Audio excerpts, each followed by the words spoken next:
Today we're talking about the link between creativity and depression. Stay tuned.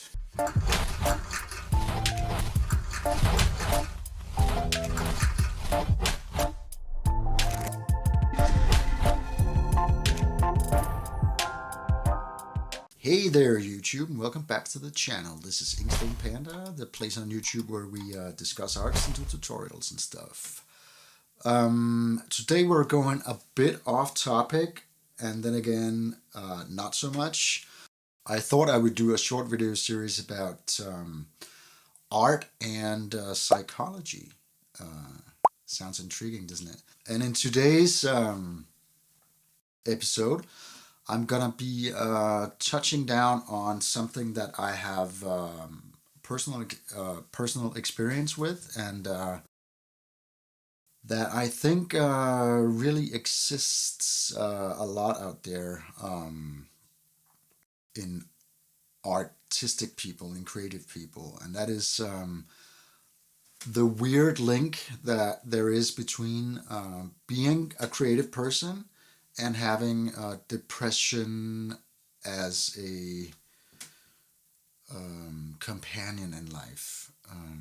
So while this subject is sort of heavy, I think it's quite interesting. And don't you worry, I'm going to draw you a nice drawing as we speak. So there's some art in here as well for you. Yeah. So first, let's delve on what creativity is. I have some notes here on that topic, and I'm gonna quote them up there as well.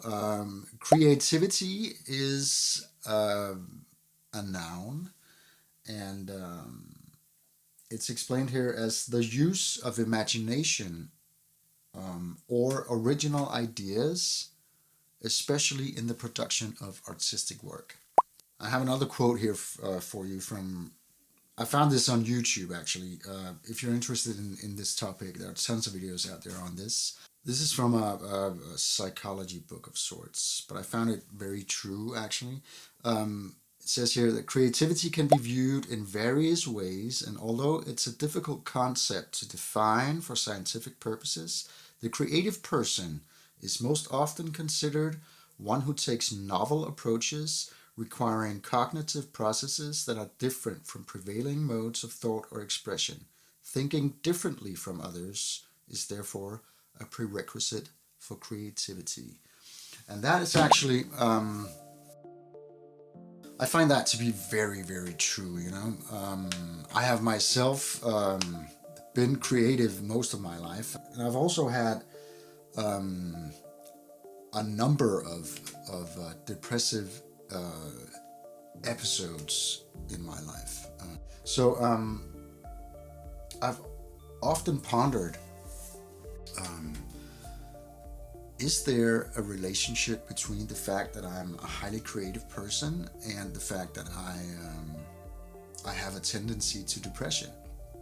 And I have found through research, and I've read books about it, I've seen a lot of YouTube on the topic, and I really found that, you know, as a creative person, my mind just works differently than most other people's mind, at least people who are not creative. See, in order to be creative, you have to be an exploring, you have to have an exploring nature, an analyzing nature. You are ruminating over life, and that, you know, makes you think out of the box and makes you perhaps see things differently than most people. And that can and you kind of channel that out, that different way of looking at life. You kind of channel that out into your artwork. Yeah, does that make sense? Into your whether it be music, whether it be if you're a novelist, if you are a painter like me, or you know, whatever type of artist you are, you channel that different view on the world into your art, and that's what makes it interesting. So that is the blessing.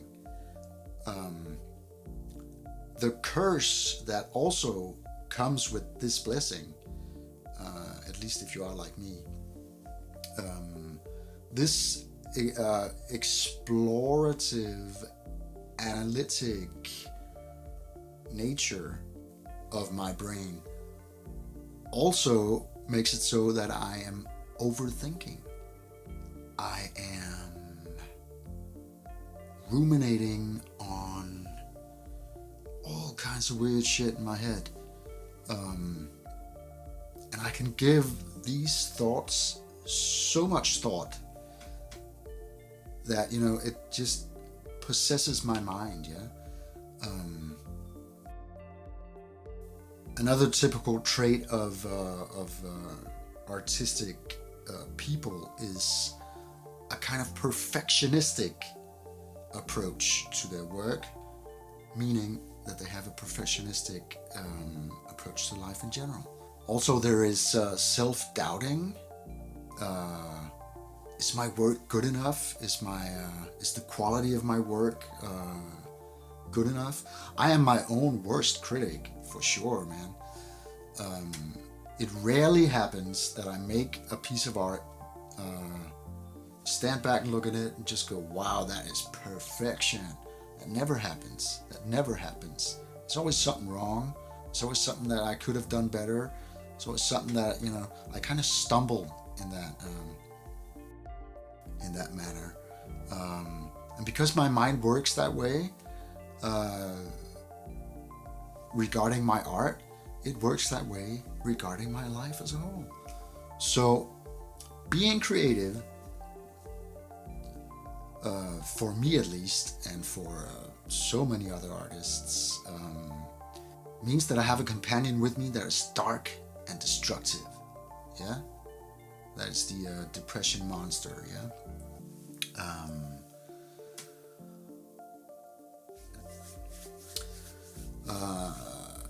What works for me is to put my creativity to work, to always, every day, most of my day, I spend doing paintings, doing drawings, making videos for you guys.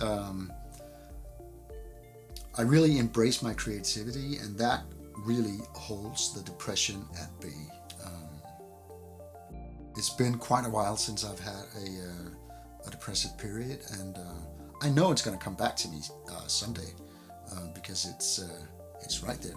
It's right here on my shoulder, and it's gonna come back to me someday. But right now, I'm happy and I'm content, and life's good, man.